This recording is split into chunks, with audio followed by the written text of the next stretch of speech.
ఎక్కడ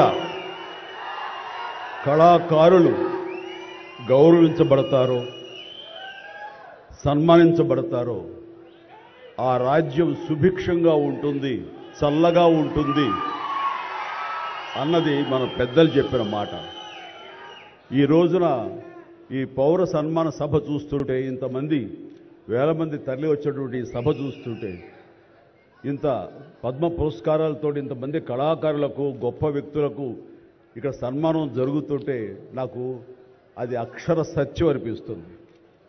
అలాగా అది గుర్తుకొచ్చేలాగా ఉన్నటువంటి ఈనాటి ఈ సభ తెలంగాణ రాష్ట్ర ప్రభుత్వం పద్మ అవార్డు గ్రహీతలకు ఇలా గౌరవిస్తున్న ఈ సభలో ముఖ్య అతిథిగా విచ్చేసినటువంటి మా మిత్రులు గౌరవనీయులు శ్రీ రేవంత్ రెడ్డి గారికి,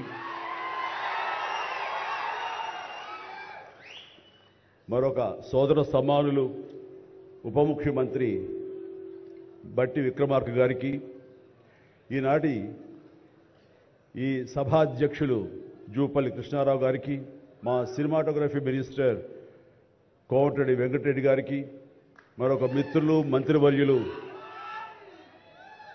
పొంగులేటి సుధాకర్ గారికి, శ్రీనివాస్ గారికి,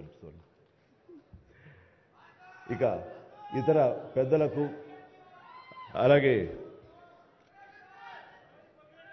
సిఎస్ చీఫ్ సెక్రటరీ శాంతికుమార్ గారికి, ఇతర అధికారులకు, ముఖ్యంగా ఈ సభ ఇంత నిండుదనంగా ఇంత హుందాగా ఉంది అంటే కారణం తెలుగుదనానికి, తెలుగు వేష భాషలకి హుందాతనం తీసుకొచ్చి తెలుగుదనానికి నిలువెత్తు నిదర్శనంగా నిలబడి ఉండేటటువంటి గొప్పవారు, మేము ఆరాధించేవాళ్ళు మన మాజీ ఉపరాష్ట్రపతి శ్రీ వెంకయ్య నాయుడు గారికి,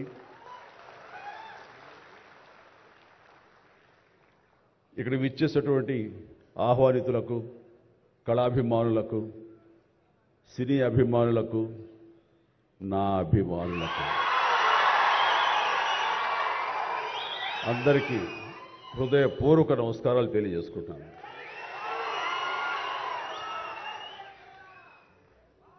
నాకు నిజంగా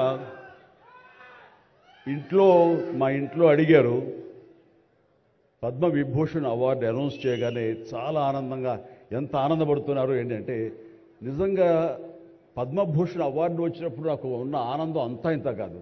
కానీ ఇన్నేళ్ల తర్వాత ఇప్పుడు ఈ పద్మ విభూషణ్ అవార్డు వచ్చినప్పుడు నిజంగా అంత ఉత్సాహం లేదు. ఏదో వచ్చింది, సంతోషం, గౌరవంగా స్వీకరించాలి, ఎంత ప్రజాభిమానం అని అనుకుంటూ ఉన్నాను. కానీ ఆ తర్వాత తరలి వచ్చేటువంటి వివిధ ప్రాంతాల నుంచి మనుషులు కానివ్వండి, వ్యక్తులు, అభిమానులు, సినిమా పరిశ్రమ నుంచి కానివ్వండి, రకరకాల అసోసియేషన్స్ కానివ్వండి, అలా ఎంతోమంది రాజకీయ ప్రబుద్ధులు కానివ్వండి, అందరూ గత వారం రోజులుగా ఎడతెరిపి లేకుండా వాళ్ళు ప్రశంసలు కురిపిస్తున్నారంటే ఆ ఆనందం ద్విగుణీకృతమైంది. ఎంతో ఉద్వేగానికి, ఎంతో ఇదిగా అయ్యింది. అవార్డు ఇవ్వని అభిమానం, అవార్డు ఇవ్వని ఉత్సాహం, ప్రోత్సాహం మీ కరతాళ ధ్వనుల ద్వారా, మీ ప్రశంసల ద్వారా ప్రతి ఒక్కళ్ళు మనసారా ఆశీర్వదిస్తుంటే, చాలు ఈ జన్మ, ఇది పూర్వజన్మ సుకృతం, ఎప్పుడో చేసుకున్న పుణ్యఫలం, మా అమ్మానాన్నలు వాళ్ళకి జన్మించేందుకు వాళ్ళు చేసిన పుణ్యఫలం నాకు ఈ విధంగా సంక్రమించిందంటూ నేను నిజంగా మనసు స్పందించి అలా భావిస్తాను. అదే మీ ముందు ఉంచుతున్నాను.